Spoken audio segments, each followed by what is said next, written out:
Southern Utah is famous for its breathtaking red sandstone landscape, dotted with arches, hoodoos, slot canyons, and other unique geographical features that have been carved throughout the millennia by the rushing water and whipping winds.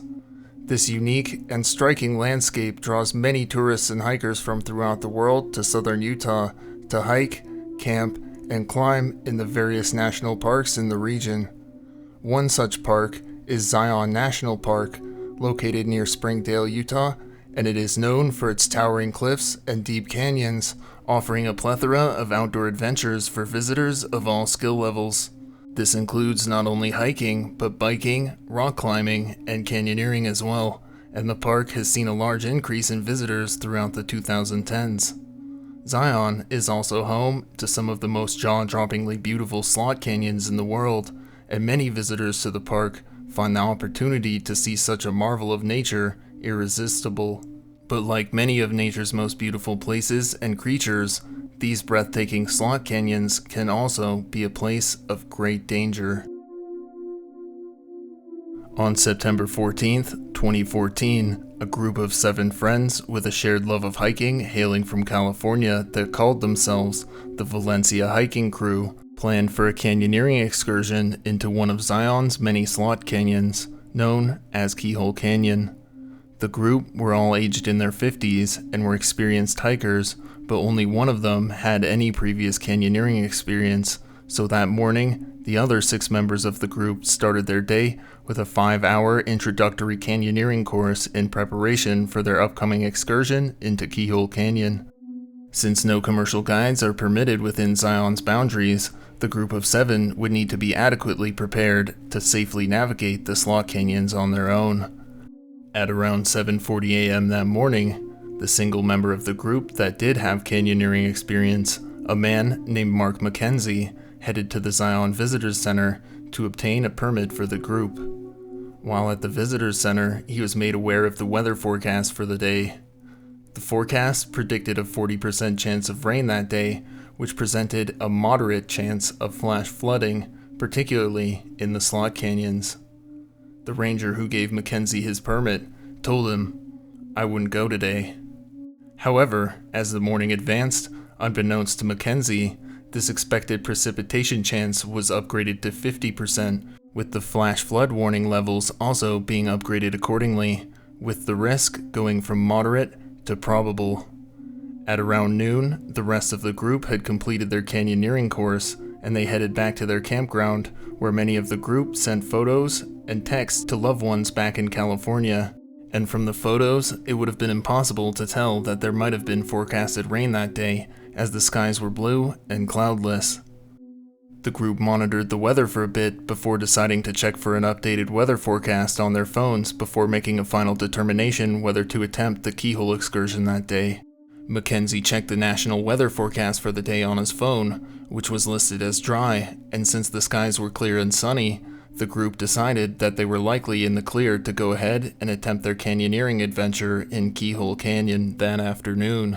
At around 2 p.m., the group made their way into Zion towards Keyhole Canyon, which is located in a remote region deep within the national park, where they subsequently lost service to their cell phones. The timing of the group couldn't have been worse, as about 20 minutes after the group had lost service to their phones, the National Weather Service issued a flash flood warning, advising people to seek higher ground immediately and stay away from rivers and the slot canyons, and park officials subsequently declared the slot canyons closed to the public immediately. When the Valencia Hiking Crew arrived at the entrance of Keyhole Canyon at around 2:30 p.m., they stopped to take a photo of the group before beginning their rappel into the depths of the slot canyon. However, it was also around this time that a large storm system began to loom over the edge of Zion National Park, making its way towards the 7 unwitting friends.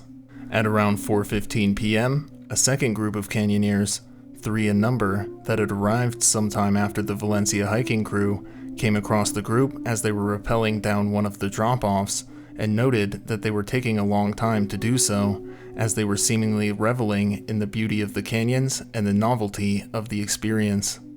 This second group of 3 were much more experienced canyoneers, and after exchanging a few pleasantries, They quickly rappelled past the group and continued ahead on their way.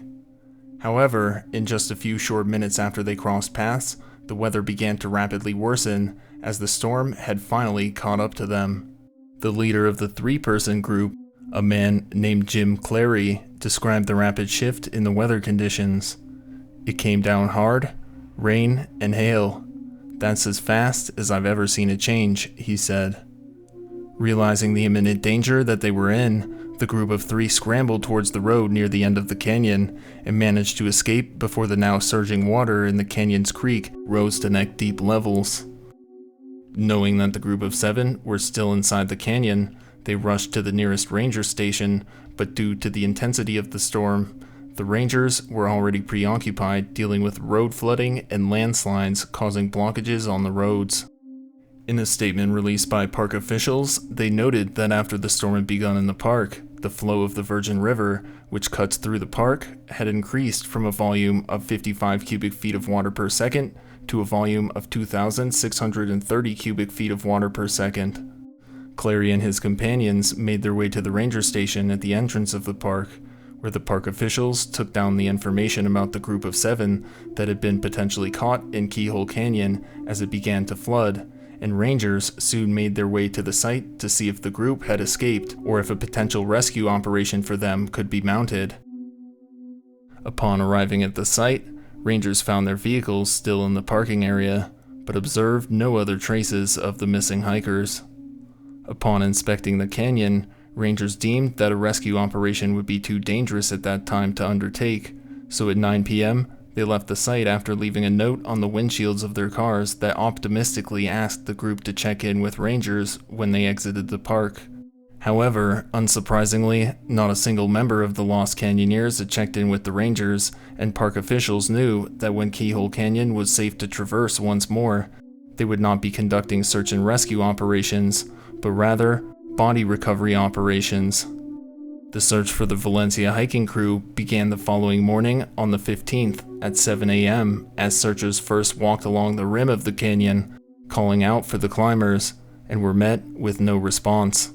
They then proceeded to search the riverbed beyond the mouth of the canyon for any evidence that the missing group could have been swept out of the canyon downstream, and at 1:30 p.m., searchers sifted through debris piles in Clear Creek, discovering the first member of the group, a man named Steve Arthur, in a pile of debris in the water, and as they continued to search the creek, they also came across the body of Muku Reynolds at around 4:15 p.m., and an hour later, they found the body of Don Teichner in the drainage into Pine Creek. While rangers were searching downstream for further victims in the various drainages throughout the afternoon, canyoneering guide Caden Anderson and his 2 friends, Jay and India Piacatelli, descended into Keyhole Canyon for an afternoon excursion, as the newlyweds, Jay and India, had asked Caden to accompany them on their first ever canyoneering experience. When they reached the 3rd rappel point in the journey, the group noticed a rope still hanging from the ledge, which is not a typical occurrence, as canyoneers at Keyhole are expected to remove their gear after using it so as not to spoil the natural beauty for others. As they peered from the ledge at the water below, they noticed what they thought looked like a foot attached to a leg protruding from the stream. Anderson recounted, "We probably sat there for 10 to 15 minutes. Then I said, I'm gonna run down and see what's going on," he said.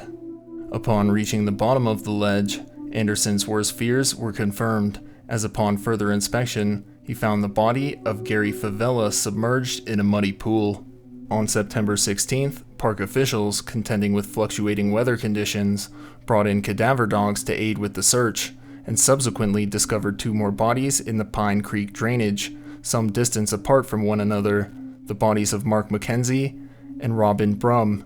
both entangled in piles of drifting debris. On the 17th, they located the final member of the group, Linda Arthur, who was found in Pine Creek Canyon, as she had been carried the furthest downstream by the surging water by quite some distance. An investigation in the aftermath of the incident was launched, and found that park officials were not at fault for the deaths, as to obtain a permit to enter the slot canyons within the park, guests must sign a liability waiver as it is an inherently risky activity. Furthermore, they found that while the group were experienced hikers, they failed to properly assess the risks of entering Keyhole Canyon that afternoon, and their lack of experience in canyoneering was compounded by their use of only one rope for the entire group for rappels and an overall relaxed pace that made the disaster essentially inevitable.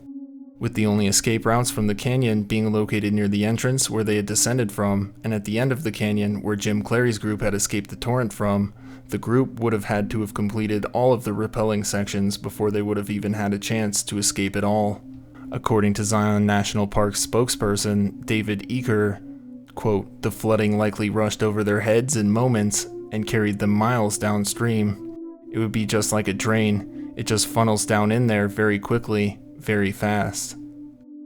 And despite being determined to be not at fault for the deaths, Zion National Park has made efforts to increase canyoneering safety as a result of this disaster, improving their weather warning systems in the more remote regions of the park, and they now require potential permit seekers to watch a film about the dangers of flash flooding in slot canyons before they are allowed to obtain their permits, and potential canyoneers are required to be expressly warned about the weather forecast and the potential dangers that could arise while they are in the canyons that day.